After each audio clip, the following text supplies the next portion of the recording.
말씀 보겠습니다. 오늘 우리가 함께 나눌 말씀은 우리가 고린도전서 강해를 계속하고 있는데 이제 오늘이 32번째 시간입니다. 고린도전서 16장 말씀 보겠습니다. 이제 고린도전서 16장 1절부터 10절까지 고린도전서 16장 1절부터 1절부터 9절까지 우리 말씀을 한 절씩 교독하여 보겠습니다. 1절부터 9절까지 있는 말씀입니다. 제가 먼저 앞절을 봅니다. 성도를 위하여 연보에 관하여는 내가 갈라디아 교회들에게 명한 것 같이 너희도 그렇게 하라.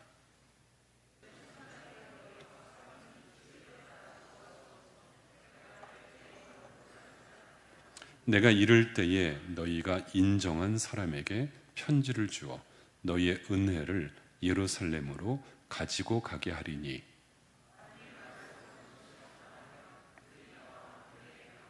내가 마게도냐를 지날 터이니 마게도냐를 지난 후에 너희에게 가서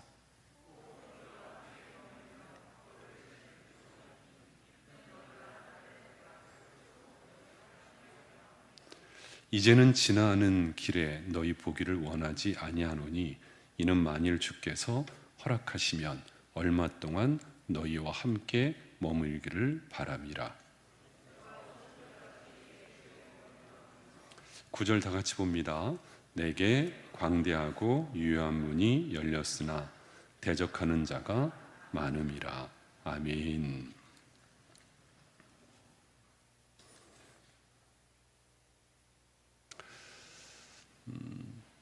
이런 속설이 있습니다. 여러분 뭐 들어보셨는지 모르지만 마의 13분 그런 말이 있습니다. 어디에서 나온 말이냐면 이제 비행기가 그 운항을 할 때 이륙한 다음에 5분, 비행기가 활주로에서 떠서 5분, 또 비행기가 쭉 운항을 하다가 이제 공항에 내리는데 착륙하기 전 8분, 그래서 떠서 5분, 착륙하기 전 8분, 그래서 그걸 합해가지고 마의 13분 그렇게 얘기를 합니다. 왜냐하면 그동안에 그 항공 그 대형 사고들이 여러 번에 걸쳐 일어났는데 항공 대형 사고의 80%가 그 13분 안에 다 일어나는 거예요. 13분. 떠서 5분. 그리고 내리기 전 8분. 그때 모든 거의 대부분의 그 항공 사고가 다 그때 일어난 겁니다. 그러니까 전체 그 퍼센테이지를 따져보면 13분이라는 것은 아주 미미한 숫자예요. 아시는 것처럼 인천에서 그 미국까지 가는데 LA는 한 10시간 걸리잖아요. 10시간. 저쪽 뉴욕까지는 한 14시간, 15시간 걸리고 동남아 가더라도 한 5시간, 6시간 걸리잖아요. 그런데 한 5시간, 10시간 걸리는 그 시간 가운데 13분은 아주 작은 부분이에요. 13분. 그런데 13분 거기에 거의 80%의 사고가 그때 일어난다는 거죠. 무슨 얘기입니까? 비행기는 가장 그 위험한 순간이 뜰 때하고 내릴 때다, 그 말이죠. 뜰 때하고 내릴 때다. 그래서 여러분 비행관을 잡은 조종사는 그때 참 긴장해야 됩니다. 조심해야 됩니다. 온 신경을 집중해야 됩니다. 그때 순간 긴장을 놓치면 큰 사고가 나기 때문에 비행기가 뜰 때와 내릴 때가 가장 중요한 순간이라는 거죠. 여러분, 제가 왜 이런 말씀을 드리냐면 이제 오늘 여러분과 함께 고린도전서 말씀을 1장부터 쭉 보았는데 이제 마지막 장입니다. 오늘 고린도전서 16장 말씀입니다. 지금 이제 사도 바울이 이제 16장을 이제 전하면서 마치 전체 고린도전서 에필로그 같은 건데 거의 끝나는 시점에서 이제 소회를 말하는 거예요. 자기의 느낀 점을. 근데 사도 바울이 그 느낀 점이 뭐냐면 너무 속이 상한 겁니다. 안타까운 겁니다. 마음이 너무 아픈 겁니다. 왜요? 지금 1장부터 15장까지 계속해서 고린도 교회 교인들에게 여러 가지 말로 권면하고 가르치고 훈육하고 일러주고 설명했는데 아직도 그 신앙의 그 삶의 태도가 바뀌어지질 않는 거예요. 아직도. 지금 이제 거의 끝날 때가 다가왔는데도 아직도 변화가 없는 거예요. 변화가. 그래서 여러분 사도 바울의 마음이 그런 마음이에요. 아, 참 사람은 쉽게 변하지 않는다. 어떻게 이렇게 안 변할까? 왜요? 바로 15장에서는 무슨 얘기를 했습니까? 사도 바울이 15장에서 앞에 고린도전서 15장에 무슨 얘기했어요? 15장에 그렇죠. 이렇게 까먹어야지 제가 나중에 또 이제 똑같은 설교에도 여러 은혜를 받으시죠. 근데 희한한 건 또 그래도 그 예화나 이렇게 재미있는 이야기는 또 다 기억하신다는 거예요. 중요한 핵심은 기억 안 해도. 15장에서 부활 얘기했잖아요. 부활. 고린도전서 15장에서 부활. 여러분 부활이 복음의 핵심 아닙니까? 우리가 예수 믿는 가장 첫 번째 이유라고 생각한다면 그것은 부활이죠. 생명의 부활. 여러분 이것보다 더 중요한 게 뭐가 있습니까? 예수 그리스도의 그 부활, 부활의 첫 열매, 부활의 증거. 여러분 이것이 우리가 예수 믿는 이유잖아요. 그러니까 사도 바울이 고린도전서 15장에서 이 중요한 부활에 대해서 아주 그냥 그 진지하게 그리고 거듭해서 설명을 했는데 그런데도 이 부활의 복음을 들었는데도 불구하고 삶의 태도는 바뀌질 않은 거예요. 변화되질 않은 거예요. 그래서 이제 마지막 16장에서 이제 마치 비행기가 이제 그 이륙했다가 공중에서 떠다니고 있다가 이제 서서히 속력을 줄여가면서 활주로에 내리는 바로 직전, 활주로에 내리면서 마지막으로 정리하면서 집중해서 말하는 것, 그게 바로 뭐냐면 고린도전서 16장 말씀이라는 거예요. 그래서 여러분 고린도전서 16장은 여기에서 몇 가지의 그 주제를 다루고 있는데 우선은 이제 오늘 나눌 헌금 문제, 그리고 전도에 관한 이야기, 또 동역자에 관한 이야기, 마지막으로 고린도 교인들을 향한 문안과 축복, 이제 이것으로 마지막 16장을 마무리하면서 고린도 후서로 넘어간다는 거죠. 그런데 그래서 오늘 이 고린도전서 이제 16장 말씀, 이제 오늘하고 다음 주를 하면 다음 주까지 한 번만 더 하면 끝내려고 하는데 오늘 이 16장에서 다루고 있는 마지막 정리하는 이 부분에서 바울이 강조하는 실제적인 문제는 뭘까요? 무엇을 다룰까요? 여러분 여기에서 우리가 함께 나눌 그 실제적인 문제, 지금 바울은 이 고린도전서의 마지막 16장에서 어떤 것을 이야기할까요? 여러분 생각해 보세요. 하나님께서 우리에게 주신 선물 가운데 우리가 살아가면서 꼭 필요한 것이 있다면 뭘까요? 우리가 살아갈 때, 우리가 살아가면서 생활하면서 정말 없어서는 안 될 것, 그게 뭡니까? 네? 생활하면서 없어서는 안 될 것. 지금 사도 바울이 오늘 16장에서 다루고 있는 실제적인 문제 뭡니까? 돈이죠. 돈이죠. 여러분 돈은 없으면 안 되잖아요. 없어도 돼요? 저는 있어야 되는데. 여러분 돈은 꼭 필요하잖아요. 돈이 있어야지 헌금도 하죠. 또 좋은 일도 하죠. 또 돈을 가지고 여러 가지 계획도 세우죠. 그래서 여러분 이 돈과 헌금의 문제를 가지고 실제적인 이야기의 결론을 지금 우리에게 전하고 있다는 거예요. 여러분 그래서 오늘 1절 보세요. 오늘 1절 말씀. 여기에 보면 성도를 위하는 연보에 관하여는 이렇게 나오죠.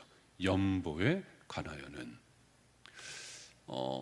이 연보라는 말이 우리가 일반적으로 말하는 헌금이라는 말하고는 조금 다른 뜻이 있어요. 근데 뭐 큰 넓은 광의적인 의미에서는 뭐 같이 이렇게 이야기를 할 수 있지만 세부적인 부분은 조금 나누어서 생각할 수 있다는 겁니다. 여기서 연보는 어떤 뜻이냐면 특별한 목적을 위해서 드린 헌금, 가령 선교헌금이라든가 구제헌금이라든가, 그러니까 특별한 목적을 두고 드린 헌금, 이것을 지금 여기에서 연보라고 표현하고 있다는 거죠. 지금 사도 바울이 왜 오늘 16장에서 갑자기 연보 이야기로 고린도 전서를 끝내고 있냐면 지금 그 예루살렘 교회 이야기가 들렸어요. 예루살렘 교회 이야기가 무슨 말이냐면 지금 예루살렘의 주변에 그 흉년이 들었거든요. 기근이. 그러니까 흉년과 기근이 찾아오자 예루살렘에 사는 사람들이 먹을 양식이 떨어졌습니다. 그러니까는 교인들조차도 먹을 것이 없는 거예요. 먹을 것이 없으니까 지금 그 이야기를 들은 사도 바울이 예루살렘 교회를 위해서 우리가 좀 돕자, 헌금을 하자, 이런 제안을 한 겁니다. 예루살렘 교회 교인들을 돕기 위한 헌금, 그걸 제안을 한 거예요. 그래서 여러분, 고린도 교회 성도들이 그 제안을 듣고 헌금을 하기 시작했고, 그 헌금 모은 것을 가지고 예루살렘 교회 교인들을 돕게 되었다는 거죠. 여러분, 이제 그런 이야기를 가지고 오늘 헌금의 몇 가지 중요한 원리를 우리가 좀 생각하고 기도했으면 좋겠습니다. 여러분, 여기서 지금 제가 이제 헌금 이야기를 하지만 단순한 헌금 이야기가 아니라 우리 신앙생활에 하나님께서 나에게 주신 많은 것들, 여러분들이 지금 누리고 있고 가지고 있고 또 앞으로 소유해야 될 이 많은 것들을 우리가 어떻게 하면 잘 사용할 것인가, 거기에 필요한 아주 중요한 5가지의 원리가 있다는 겁니다. 5가지. 오늘 이야기는 돈 얘기하지만, 헌금 얘기하지만, 헌금 외에도 가령 시간이라든가 나에게 주어진 재능이라든가 또 나에게 있는 건강이라든가, 이 모든 것들을 어떻게 하면 잘 사용할 것인가, 여기에 적용할 수 있는 몇 가지의 원리를 우리가 오늘 고린도전서 16장을 정리하면서 함께 좀 나눠보려고 하는 겁니다. 지금 여기에서 중요한 몇 가지의 원리, 한 5가지 정도의 원리를 여러분들에게 좀 말씀을 드리고 싶은데, 첫 번째 원리는 자발성이에요. 자발성. 헌금에는 자발성이 있어야 합니다. 자발성. 이것을 다른 말로는 자원하는 마음으로 드려야 합니다. 여러분들이 재능이 있든 시간이 있든 또 나에게 어떤 것이 있든 정말 내가 하나님을 위해서 쓰기를 원한다면 첫 번째는 뭐라고요? 자발성이 있어야 돼요. 자원하는 마음으로 드려야 돼요. 자율적으로 드려야 돼요. 그게 첫 번째 원리예요. 여러분, 오늘 1절 한번 읽어볼까요? 오늘 본문 1절, 고린도전서 16장 1절, 우리 같이 읽어보겠습니다. 1절 시작. 성도를 위하는 연보에 관하여는 내가 갈라디아 교인들에게 명한 것 같이 너희도 그렇게 하라. 아멘. 여기 연보라는 말이 나오는데 이것을 헬라어로 로기아 이렇게 써 있거든요. 로기아. 여기서 로기아라는 말의 뜻이 어떤 뜻이냐면 자율적으로 드리는 헌금을 말해요. 자율적으로, 자발적으로 드려지는 헌금, 그게 바로 연보예요. 다시 말하면 어떤 그 강제적으로 이렇게 걷어내는 세금이 아니라는 거예요. 강제적으로 그것을 이렇게 객출하고 뜯어내는 그러한 성격의 세금이 아니라 자원하는 마음으로 드려야 한다는 겁니다. 그래서 여러분, 우리가 헌금을 드릴 때 가장 첫 번째는요, 하나님이 기뻐하시는 것은 뭐냐 하면 자원하는 마음이 돼야 돼요. 자원하는 마음. 여러분들이 교회에서 봉사하십니까? 여러분들이 교회 어떤 자리에서 하나님을 섬기십니까? 여러분들이 무엇을 섬기든 어떤 것을 드리든 어떤 행위를 하든 첫 번째는 자원하는 마음으로 해야 돼요. 자원하는 마음으로. 자원하는 마음으로. 여러분, 고린도 후서 말씀 읽어볼까요? 고린도 후서 말씀이요. 지금 사도 바울이 이런 이야기를 고린도 후서 9장에서 얘기하는데 9장 5절부터요. 5절부터 고린도 후서 9장 5절부터 6절 7절까지 한번 읽어볼까요? 우리 한번 같이 읽어보겠습니다. 시작. 그러므로 내가 이 형제들로 먼저 너희에게 가서 너희가 전에 약속한 연보를 미리 준비하게 하도록 권면하는 것이 필요한 줄 생각하였노니 이렇게 준비하여야 할 참 연보답고 억지가 아니니라. 이것이 곧 적게 심는 자는 적게 거두고 많이 심는 자는 많이 거둔다 하는 말이로다. 각각 그 마음에 정한 대로 할 것이요 인색하브로나 억지로 하지 말지니 하나님은 즐겨내는 자를 사랑하시느니라. 아멘. 여러분, 지금 여기에서 말하는 핵심이 뭡니까? 지금 사도 바울이 고린도후서에서 지금 강조했던 핵심이 뭐예요? 핵심이 이 말에 억지로 하지 말라는 거예요. 어떤 일을 하든지 억지로 하지 마라. 억지로. 그건 하나님이 받기를 원하지 않으세요. 하나님이 기뻐하지 않으세요. 그러니까 여러분, 우리가 무엇을 하든, 내가 교회에서 내가 봉사하든 섬기든 헌금을 하든 무엇을 하든 억지로 하지 말고 자원하는 마음으로 할 것이라. 이게 첫 번째 원리예요. 첫 번째 원리. 여러분, 기쁜 마음으로 드리세요. 여러분, 자원하는 마음으로 드리십시오. 여러분들이 어떤 일을 하든, 내가 주일을 어떤 자리에 있든 자원하는 마음과 기뻐하는 마음으로 드리는 것, 하나님이 그것을 받으심을 꼭 기억할 수 있기를 바랍니다. 자원하는 마음으로 해야 돼요. 두 번째는, 헌금의 두 번째 원리는 책임입니다. 책임. 첫 번째는 자발성이고요, 두 번째는 책임의 책임. 여러분, 드리는 헌금은 자율성의 차원이 있지만 또 그와 함께 의무적인 차원도 있다는 거예요. 의무적인 차원. 성도의 책임이 있다는 거죠. 여러분, 그 이유가 1절에 분명히 나오는데, 지금 사도 바울이 지금 고린도 교회 성도들에게 예루살렘 교회를 돕기 위해서 헌금을 하자 권고하잖아요. 그런데 여기서 주의 깊게 봐야 될 건 뭐냐 하면, 헌금을 가르치고 권고하면서 그것을 동시에 명령하고 있다는 거예요. 명령하고 있다는 거예요. 이걸 여러분들이 주목해야 돼요. 여기에 뭐라고 말했어요? 내가 어디에 명한 것 같이? 내가 갈라디아 교회들에게 명한 것 같이 어떻게 하라고요? 너희도 그렇게 하라. 내가 갈라디아 교회 교인들에게, 여러분, 예루살렘 교회를 돕기 위해서 헌금하십시오. 예루살렘 교회 교인들을 그냥 놔두면 안 됩니다. 갈라디아 교인들이요, 헌금하세요. 그렇게 명령한 것처럼 내가 여러분들에게도 명령하는데 해야 됩니다. 그것을 꼭 해야 됩니다. 지금 그렇게 명령하고 있다는 거예요. 여러분, 왜 사도 바울이 지금 갈라디아 교회 교인들에게, 그리고 또 고린도 교회 교인들에게 왜 말합니까? 왜 이렇게 명령합니까? 그 이유가 뭐라고요? 의무라는 거예요. 의무. 이건 여러분, 우리에게 주어진 책임이에요. 책임. 그런데 여러분, 오해하지 말 것은, 우리가 교회에서 봉사하든 헌금을 하든 헌신을 하든 뭘 드리든 간에 바탕은 뭐예요? 첫 번째 원리, 바탕은 뭐예요?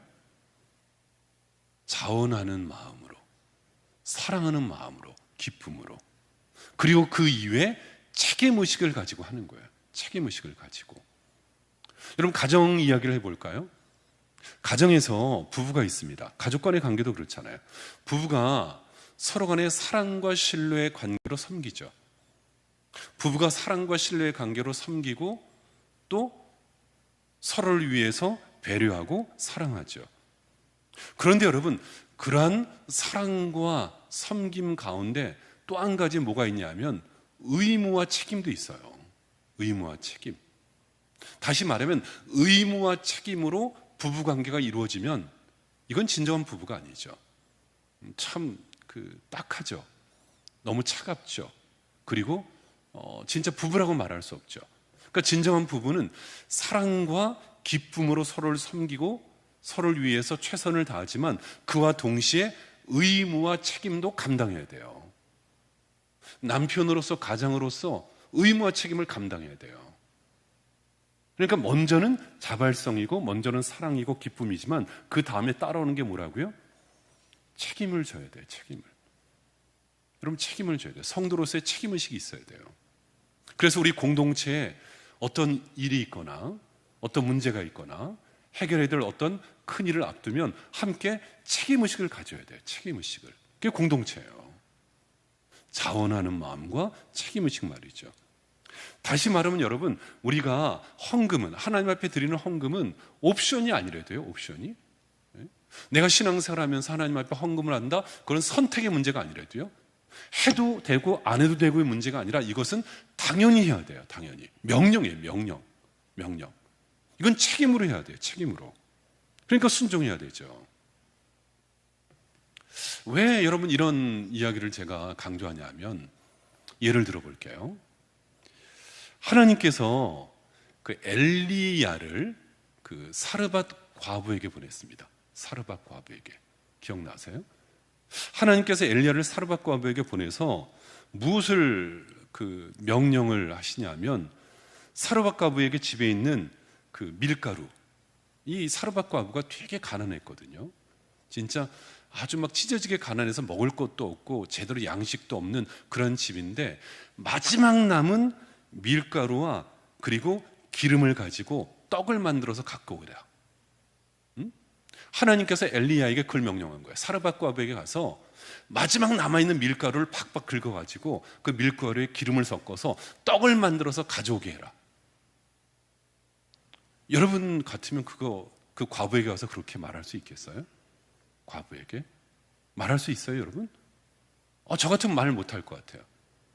참 치사하지. 아니, 진짜 뭐 누구의 못을 빼먹지, 어떻게 그 가난한 과부, 먹을 것도 없고 아무것도 가진 것도 없는 과부한테 가서 마지막 남은 그 조금 남은 밀가루를 가지고 기름으로 떡 만들어서 나한테 가져와. 어떻게 이런 말을 할 수 있겠습니까? 어떻게.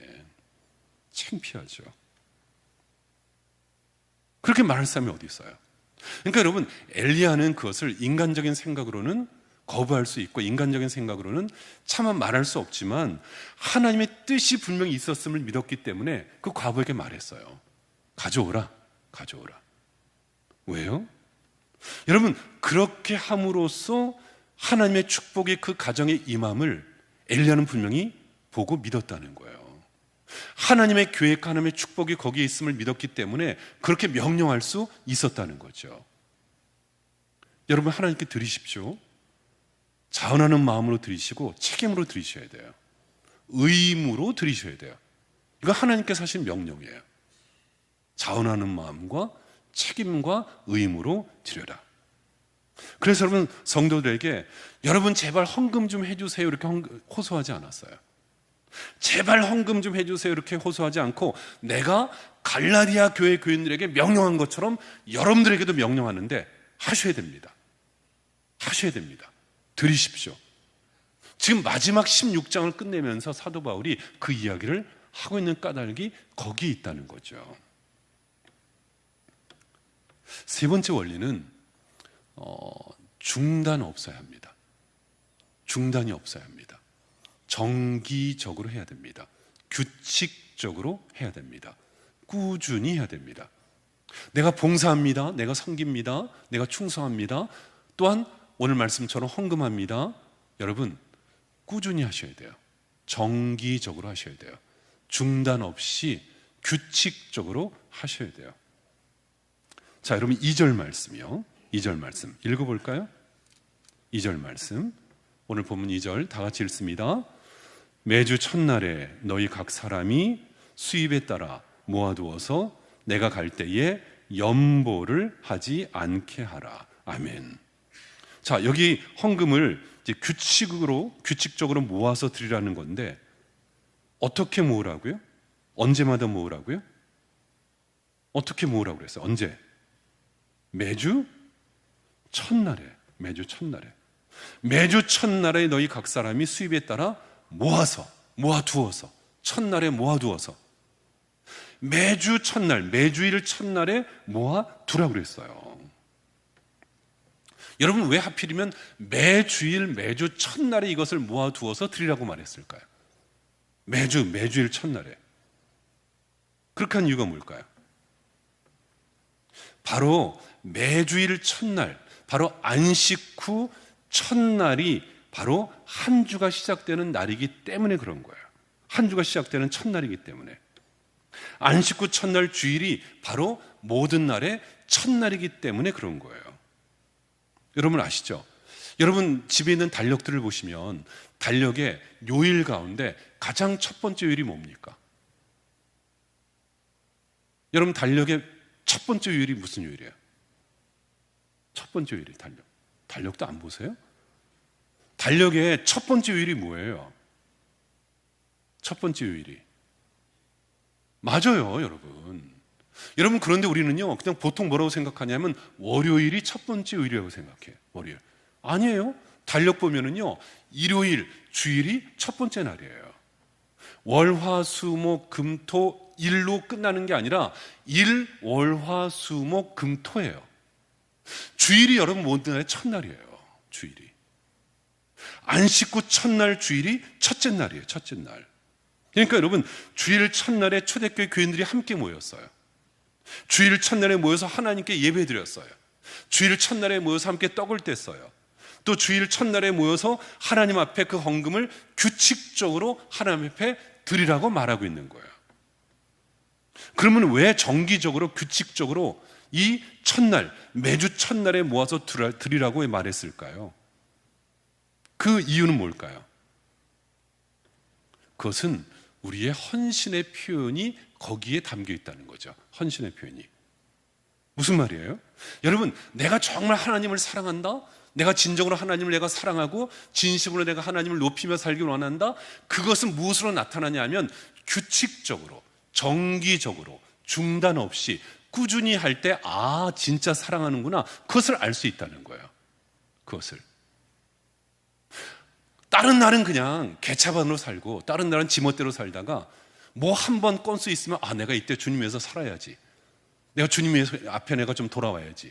물론 그런 사람도 안 하는 사람보다는 100배, 1000배는 낫지만 정말 진실한 것, 감정에 휩쓸리지 않고 내가 주님을 사랑하는 사람은 어떤 사람이냐 하면 중단 없이 꾸준하게 정기적으로 규칙적으로 주님 앞에 나오는 사람, 주님 앞에 나를 드리며 사는 사람, 내 모든 것을 의탁하며 사는 사람, 그 사랑이 진실한 사랑이라는 거예요. 하나님 앞에 뭘 드린다? 주님은 그것을 보기를 원한다는 거죠. 그래서 저는요 이렇게 갑자기 뜨거워지는 사람은 좀 조심해서 봐요. 제가 목회하면서 갑자기 막 은혜 받고 갑자기 뜨거워지고 갑자기 막 교회에서 막 이렇게 으쌰으쌰 이렇게 막 보이는 분들은 조금 제가 경계해서 봐요. 왜 그런 줄 아세요? 예를 들어 부흥회 때 막 은혜를 받았단 말이에요. 부흥회 때 막 은혜를 받았는데, 그러면 부흥회 때 은혜를 받았으면 그의 경건 생활이 규칙적이 돼야 돼요. 규칙적이 돼야 돼요. 규칙적으로 말씀의 훈련을 받고 규칙적으로 예배를 드리고 규칙적으로 정기적으로 중단 없이 하나님 앞에 온전히 서는 훈련을 받아야 돼요. 그런데 부흥회 때 은혜 받고 그걸로 끝이에요. 그걸로 끝이에요. 그 다음에는 흐지부지 없어져요. 흐지부지 사라지고 말아요. 그래서 여러분, 아주 적은 일이어도, 아주 적은 물질이어도, 아주 작은 자리여도 내가 중단 없이, 내가 멈춤 없이, 내가 물러섬이 없이 규칙적으로 정기적으로 꾸준하게 주님 앞에 나아가는 것이 필요하다는 것입니다. 그게 세 번째 원리예요. 옛날에 어떤 사람이요 기도했답니다. 하나님, 저 직장 좀 주세요. 직장 주면 제가 11조 꼭 할게요. 11조 꼭 할게요. 근데 정말 희한하죠. 기도했는데 좋은 직장은 아니지만 직장이 생겼어요. 그달 월급이 100만 원 받았습니다. 100만 원. 그래서 100만 원이지만 그래도 하나님이 주신 직장이니까 11조를 10만 원 했습니다. 10만 원. 근데 좀 작아요. 하나님께 또 기도했습니다. 하나님, 저 너무 적어요.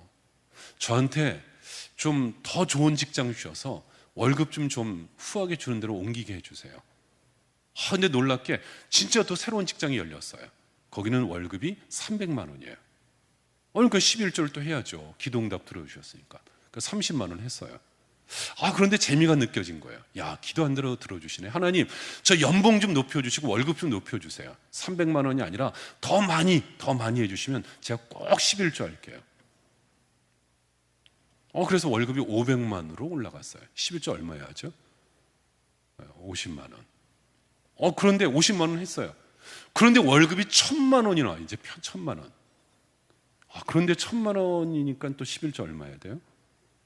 근데 여기서부터는 조금 이제 생각이 이제 조금 이제 이렇게 쉽게 결정이 안 되는 거예요. 100만 원 하기가 쉽지가 않은 거예요. 100만 원 하기가.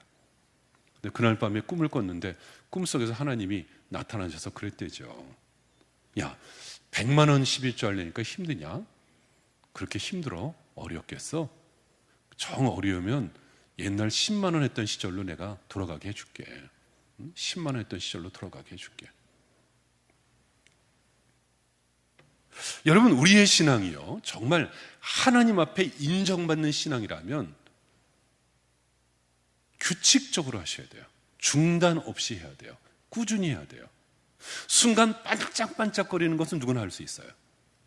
순간 감정에 휘둘려지고 또한 주어지는 은혜에 휩싸이면 그때의 내 마음이 움직여지는 것은 누구든지 가능할 수 있어요. 그런데 하나님 받으신 것은 어떤 것이냐면 정기적으로, 규칙적으로 중단 없이 드리는 것을 원한다는 거죠. 네 번째 원리는 준비하라는 거예요. 준비해서 드려야 됩니다. 여러분, 내가 교회에서 시간을 드립니다. 내가 예배를 드립니다. 내가 물질을 드립니다. 헌금을 드립니다. 그러면 네 번째 원리는 준비하며 드리세요. 준비하며. 2절 보세요. 2절. 매주 첫날에 너희 각 사람이 수입에 따라 모아두어서 내가 갈 때에 연보를 하지 않게 하라. 그러니까 무슨 말이에요? 늘 준비가 되어 있어야 된단 말이에요. 준비가. 늘 준비된 마음으로 드려야 된다는 말이에요. 준비된 마음으로. 미리 준비해서. 여러분, 예배는요, 준비된 만큼 은혜를 받습니다. 예배는. 그건 틀림없어요. 예배는 내가 얼만큼 준비하고 나오느냐에 따라서 예배의 자리에서 은혜를 받아요. 그런데 준비가 없으면요, 은혜 못 받아요. 준비가 없으면. 생각해 보세요. 헐레벌떡 막 뛰어와가지고 예배 시간 지나서 5분 지나서 왔는데 은혜를 받겠습니까? 숨이 차는데 은혜를 못 받죠.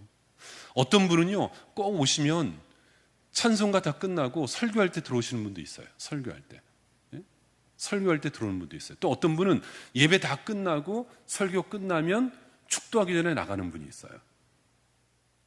여러분, 예배를요 70% 드리는 것, 예배를 80% 드리는 것, 예배를 나는 90% 드리는 것 있을 수 있습니까?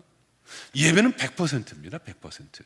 아니요, 100%가 아니라 예배 전 10분 전, 20분 전에 나와서 미리 앉아서 조용히 눈을 감고 기도하면서 오늘 주실 은혜를 기대하는 사람과 숨이 차서 다급하게 뛰어 올라와서 예배는 이미 시작됐는데 5분, 10분 늦게 들어온 사람의 받은 은혜는 같을 수가 없죠.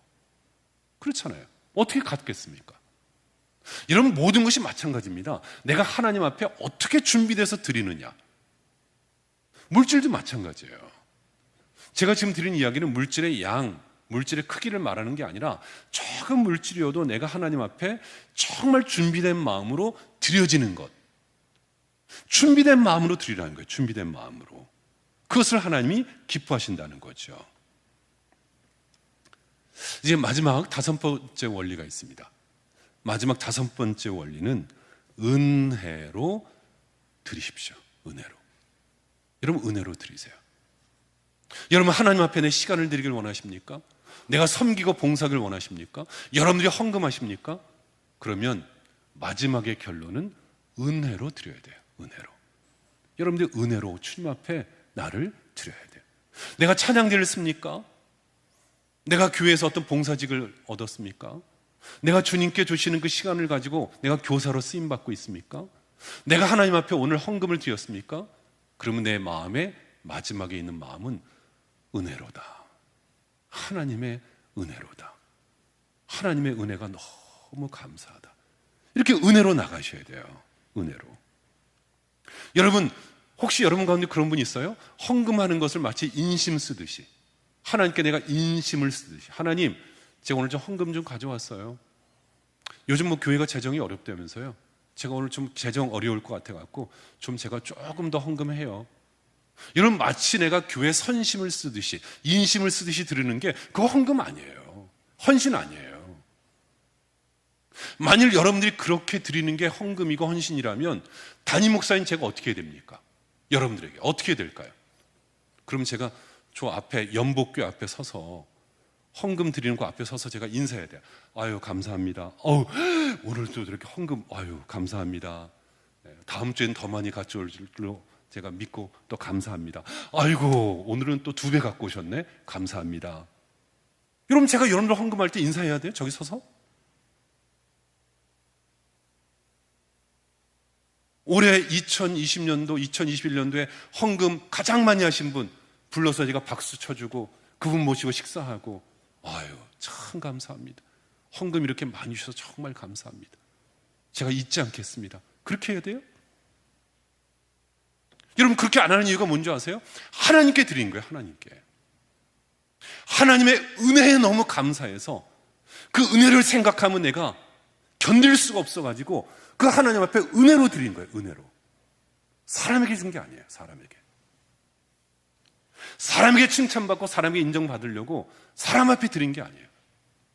지금껏 내가 충성한 것, 헌신한 것, 내가 봉사한 것, 내가 이 자리를 지키면서 꾸준하게 내가 놓치지 않고 중단 없이 여기까지 계속해서 기쁨으로 살아온 것은 은혜가 너무 감사해서 은혜가.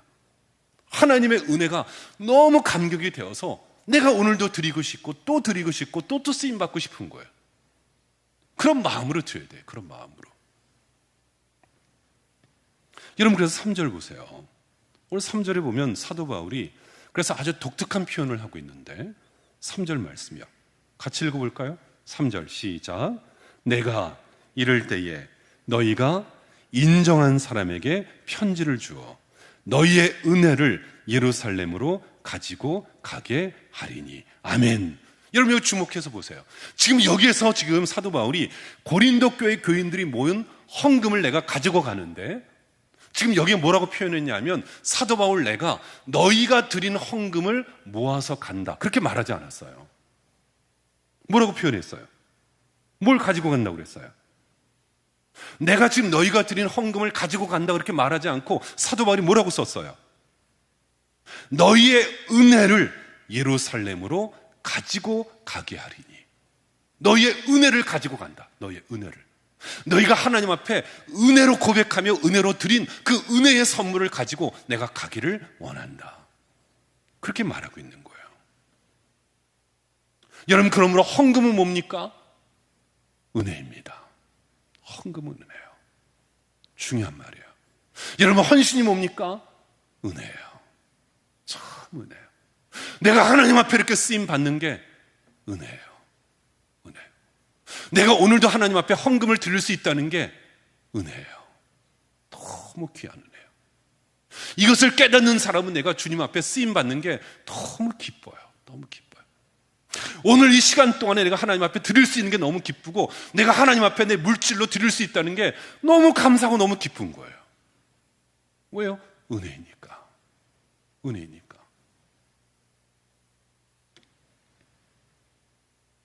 여러분 어떤 의미에서 이 은혜라는 단어를 쓰고 있는 것일까요? 어떤 의미에서? 지금 나 자신부터 은혜를 받은 자니까, 사도 바울 나 자신부터 은혜를 받은 자이니까 그 은혜가 너무 감사한 거예요. 너희도 그런 은혜를 가지고 드림을 내가 알기에 내 은혜를 가지고 간다는 거예요.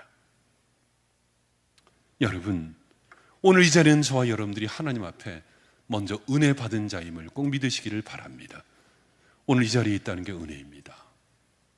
많은 신자들이 있지만 다 이 자리에 있는 게 아니잖아요. 많은 신자들이 있지만 많은 약속교 신자들 가운데 이 자리에 있는 게 아니잖아요. 나를 오늘 이 자리로 불러주신 게 은혜예요. 내가 이 시간을 드릴 수 있다는 게 너무 큰 은혜예요. 너무 큰 은혜예요. 그걸 깨닫지 못하는 사람은 이것이 은혜인지도 모르는 거예요. 이 자리에 나올 수 있다는 게 얼마나 큰 은혜인지도 알지도 못하는 거예요. 여러분 그래서 에베소서 2장 말씀 볼까요? 신약성경 에베소서 2장. 거기에 바울이 뭐라고 말하는지. 에베소서 2장 말씀이요. 2장 8절. 2장 8절 말씀이요. 2장 8절. 2장 8절. 우리 한번 같이 읽어보겠습니다. 다 같이요. 시작. 너희는 그 은혜에 의하여 믿음으로 말미암아 구원을 받았으니 이것은 너희에게서 난 것이 아니요 하나님의 선물이라. 아멘. 너희는 그 은혜에 의하여 믿음으로 말미암아 뭘 받았어요? 구원을 받았으니 이것은 너희에게서 난 것이 아니요 하나님의 뭐라고요? 하나님의 선물이라. 오늘이 하나님의 선물이야. 오늘 저와 여러분들이 수요예배 드리는 게 하나님의 선물이야. 내가 구원받은 게 하나님의 선물이야. 내가 성령을 체험하고 산다는 게 하나님의 선물이에요. 오늘도 말씀을 들을 수 있는 기회를 주신 게 하나님의 선물이에요. 내가 오늘 하나님의 사랑 가운데 살고 있다는 게 하나님의 은혜의 선물이에요. 얼마나 감사한 은혜인지. 어느 교회 재정장로님이 큰 사업을 하는 회사의 회장님이 재정장로님이신데, 재정장로님이 담임 목사님을 찾아왔습니다. 목사님 오늘 헌금을 계수하다 보니까는 드리는 말씀이 있어서요. 네, 말씀해 보세요. 목사님, 우리 교회 아무개 집사님 있잖아요. 그 집사님이 매주 헌금을 10만 원씩 하는데 아시는 것처럼 그 집사님이 남의 집 일 도와주지 않습니까? 남의 집 일 하면서 어렵게 사는 거 제가 아는데 매주 10만 원씩 헌금하는 게 너무 제가 마음이 아픕니다. 그래서 목사님, 제가 그 집사님 대신 다음 주부터 제가 대신 10만 원씩 헌금할 테니까 목사님이 그 집사님 불러서 살림도 어려우니까 그렇게 하지 말라고 전해주세요. 목사님이 그 말 들으니까 일리가 있거든요. 그 집사님 남의 집 도와주면서 살림도 어려운데 매주 10만 원씩 헌금하는 게 그게 말이 쉽지. 10만 원씩 어떻게 헌금해?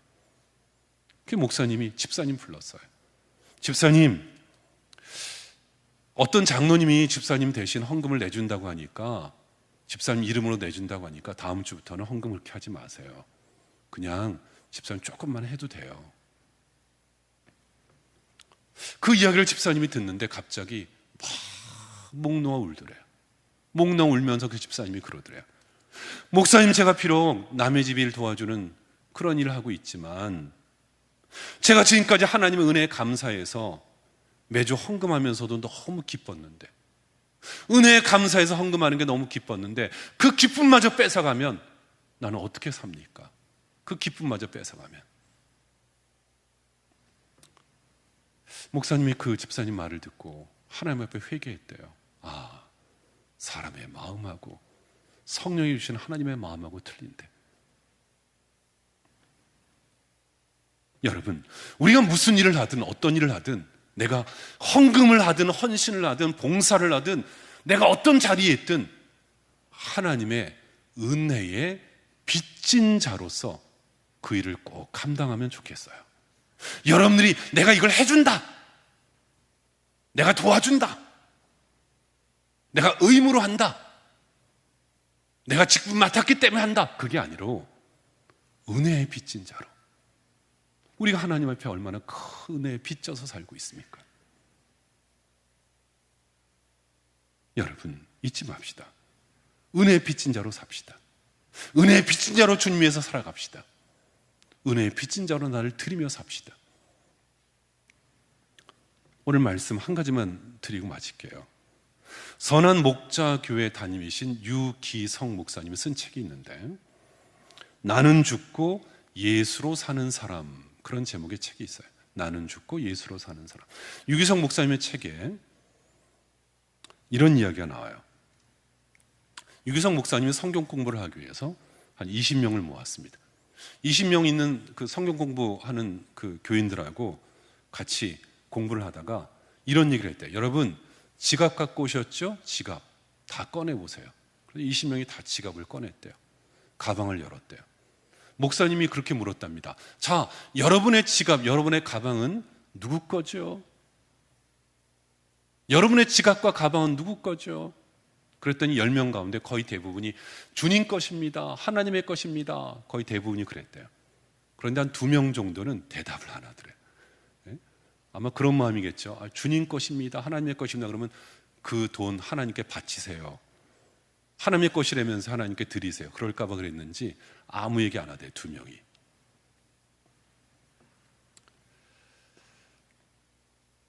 목사님이 또 물었대요. 여러분 집에 통장이 있죠? 통장, 저금 통장. 이 통장은 누구 겁니까? 누구 것이죠? 그랬더니 조금 전에 열 몇 명이 주님의 것입니다 그랬던 사람들이 이제는 한 반 정도 줄었대요. 반 정도만 주님의 것입니다 그러더래요. 또 통장 또 주님의 것입니다 그랬다가 또 뺏길까 봐 반 정도만 주님의 것입니다 그러더래요. 목사님이 또 물었대요. 여러분 집에 집문서 있죠? 집문서, 아파트 문서 있죠? 그 집문서, 아파트 문서 누구 겁니까? 그랬더니 이제는 아무도 대답을 안 하더래요. 교회 건축하는데 또 아파트 문서 잡히라고 그럴까 그랬는지 아무도 대답을 안 하더래요. 저 유기성 목사님 책을 읽으면서 오늘 수요예배 나온 여러분들에게 묻고 싶어요. 여러분의 재산은 누구 것입니까? 여러분의 생명은 누구의 것입니까? 여러분이 가지고 있는 그 모든 소유는 누구의 것입니까?